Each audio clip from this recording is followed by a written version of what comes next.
Bonjour tout le monde! Cette semaine, une petite capsule sur la force musculaire. On va voir dans un premier temps ce que c'est qu'un muscle. Alors, on retrouve plus de 640 muscles répartis un peu partout dans tout le corps humain. Les muscles squelettiques sont attachés aux os grâce aux tendons. Alors, il y a des muscles qui ne sont pas attachés aux os, par exemple un sphincter. Mais dans ce cas-ci, nous, ce qui nous intéresse, c'est le mouvement en éducation physique. Donc, on va se concentrer principalement sur les muscles squelettiques ou les muscles striés, une autre façon d'appeler ça. Donc, ils sont attachés aux os grâce à des tendons. Alors, au bout de chaque muscle, tu as un tendon qui sert à justement à prendre appui ou une insertion. C'est une insertion du muscle sur un autre os qui permet donc de tirer et de faire un mouvement. Aussi, les muscles peuvent stabiliser les articulations. On peut faire des mouvements, mais on peut aussi essayer de juste garder une position stable. Quand on parle souvent des muscles stabilisateurs, par exemple. Alors, ça permet aussi, tu peux te servir de tes muscles aussi pour garder une posture. Donc, les muscles stabilisateurs t'aident à te garder droit sur ta chaise, par exemple, pour avoir une posture droite. Ils servent aussi, les muscles, ils servent aussi à maintenir une température corporelle adéquate. Alors, les muscles, lorsqu'ils sont utilisés, ils dégagent pas juste de l'énergie, ils produisent de l'énergie, mais également une chaleur.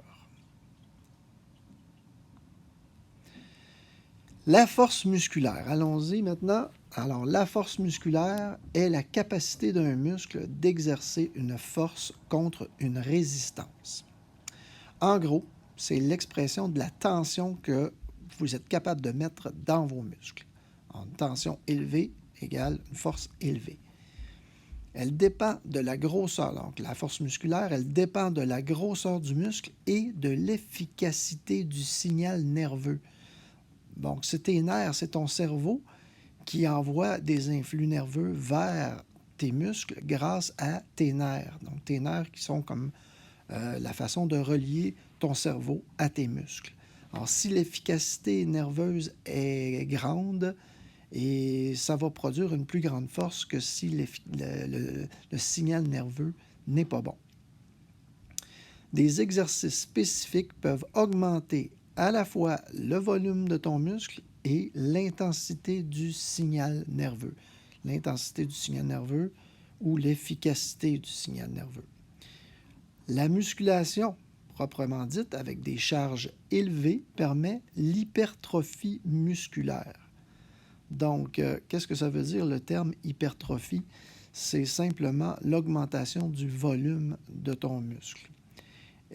Ça peut être aussi des fois une erreur que les gens, une croyance qu'ils ont, là, ils pensent que faire de la musculation, ça va augmenter le nombre de fibres ou de cellules musculaires et c'est ça qui fait grossir le muscle. Pas du tout. En fait, il n'y a pas plus de cellules ou de fibres musculaires, c'est simplement qu'elles sont davantage gonflées, comme étirées. Force musculaire versus résistance musculaire. Alors, juste pour séparer les deux termes, la force, en termes de sport, la force musculaire, c'est la capacité de lever une lourde charge à quelques reprises, donc une ou un petit nombre de répétitions. Exemple, faire 10 squats avec 50 kg sur les épaules, 50 kg ou plus.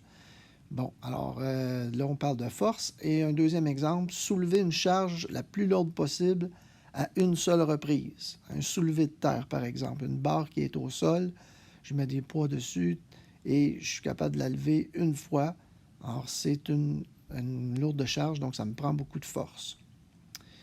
Versus la résistance musculaire. Quelqu'un qui est résistant musculairement, c'est une personne qui est capable de lever une charge plusieurs fois consécutives ou de maintenir une tension musculaire constante durant une grande période de temps. Alors, premier exemple, faire 30 squats avec juste la résistance du poids de ton corps, 30 ou 40 ou 50. En deuxième exemple, maintenir une position, par exemple la chaise, ou ça pourrait être simplement la planche, par exemple. Essayer de la maintenir le plus longtemps possible, 1 minute ou plus. Alors ça, c'est un exemple de résistance musculaire.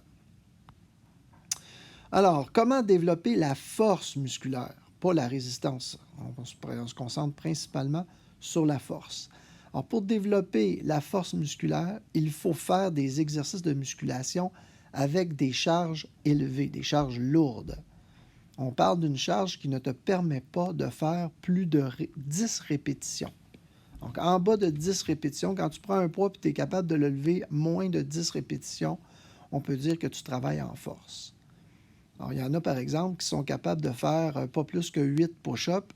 Bien, c'est parce que là, il faut qu'ils développent davantage leur force. Donc, à force de faire des push-ups, ils vont développer un peu plus de force, qui vont finir par faire plus que 10 répétitions. Un programme d'entraînement en force contient des exercices où l'on effectue 3 à 5 séries du même exercice et chaque série, tu fais pas plus que 10 répétitions. Donc, 1 à 10 répétitions. Bien entendu, si le poids n'est pas assez élevé, si tu fais 10 répétitions puis tu t'arrêtes là, tu n'as pas travaillé ta force, puis tu n'as pas non plus travaillé ton endurance, parce que tu aurais pu en faire plus.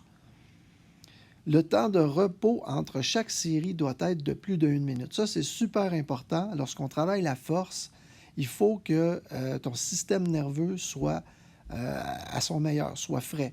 Donc, si tu fais une série de 10 répétitions, laisse-toi beaucoup de temps pour permettre à ton système nerveux de bien récupérer, permettre à tes muscles aussi de reprendre de l'énergie, qui va te permettre de rester aussi, d'avoir une plus grande force pour faire ta prochaine série. Alors, je dis plus d'1 minute de repos, mais en général, c'est entre 2 et 5 minutes. Il y en a qui prennent jusqu'à 5 minutes. Par exemple, les haltérophiles, lorsqu'ils font leur exercice, eux, l'haltérophilie, c'est de lever une charge juste une fois. Alors, quand ils font des séries, bon, ils peuvent faire des séries de 2 à 5 répétitions d'un même exercice. Eh bien, quand ils vont se reposer, ils vont prendre 5 minutes de repos. Pendant ces 5 minutes-là, tu peux faire un autre exercice ou simplement un exercice très, très, très facile. Ça pourrait être, par exemple, du vélo stationnaire.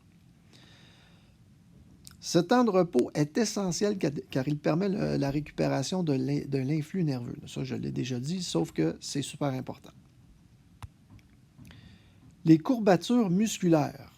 Alors, les courbatures, c'est une douleur musculaire diffuse qui survient après un exercice intense. Donc, diffuse, ça veut dire c'est pas général dans tout le corps, c'est vraiment, je veux dire, c'est pas précis à un endroit précis sur ton muscle, mais c'est plutôt général. Après un exercice intense ou inhabituel, ça veut dire que si tu n'es pas habitué de faire un entraînement, par exemple l'entraînement en force, avec des répétitions, des séries de 8 à 10 répétitions, c'est fort probable que le lendemain, tu vas être raqué. Alors, ça peut même aller jusqu'à 5 jours de courbature si tu n'es vraiment pas habitué de faire un exercice, puis si tu as commencé trop raide. Alors, comme je disais tout à l'heure, on peut faire 3 à 5 séries d'un même exercice. Si tu commences un entraînement en force, commence par 1 ou 2 séries, le temps que ton corps s'adapte. Parce que lorsque ton corps va s'habituer, tu vas sentir de moins en moins de courbatures de jour en jour.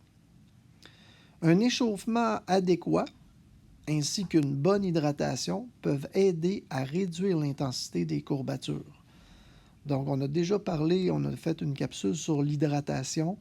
Essayez de boire 8 verres par jour ou 1,5 litre d'eau par jour pour bien s'hydrater. Alors, si tu prends moins que la quantité que ton corps a nécessaire, c'est possible que tu sois plus courbaturé après un exercice. Et un échauffement adéquat, ça veut dire un échauffement qui est spécifique à l'exercice que tu vas faire. Donc, c'est mieux de faire un exercice, par exemple, si tu vas faire des squats, c'est mieux de faire quelques répétitions, à faire des squats sans poids, par exemple, pour bien réchauffer les muscles qui vont travailler quand tu vas faire tes squats avec plus de poids. Toujours essayer d'être plus spécifique dans ton échauffement.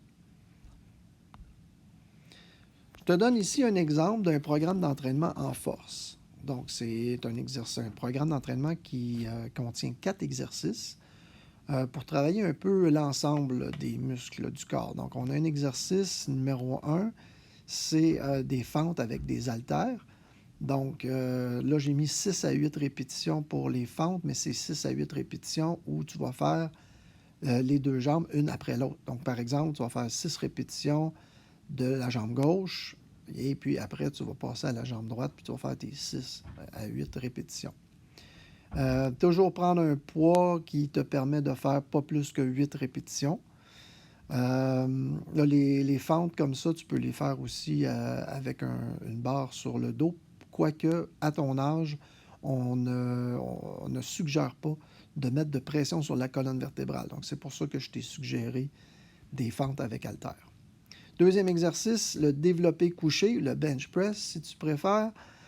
Donc, ça, c'est pour travailler les muscles pectoraux, donc de la poitrine. Ça travaille aussi un peu les épaules et ça travaille les triceps, le muscle derrière le bras.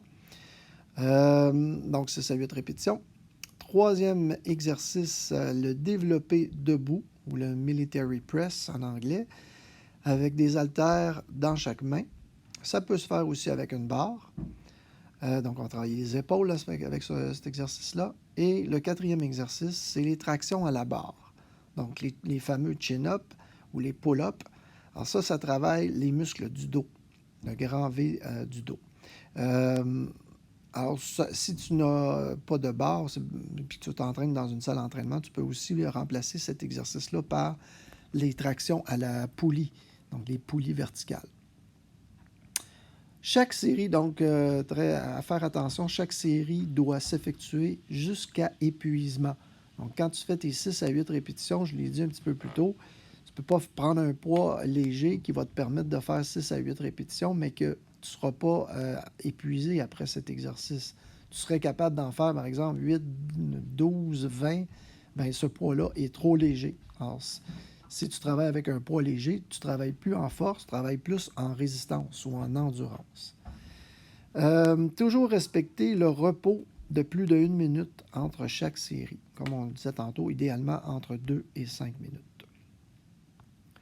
Voilà, c'est tout pour ma présentation sur la force musculaire. Je te laisse mes références si jamais ça te tente d'aller vérifier, d'aller chercher plus d'informations.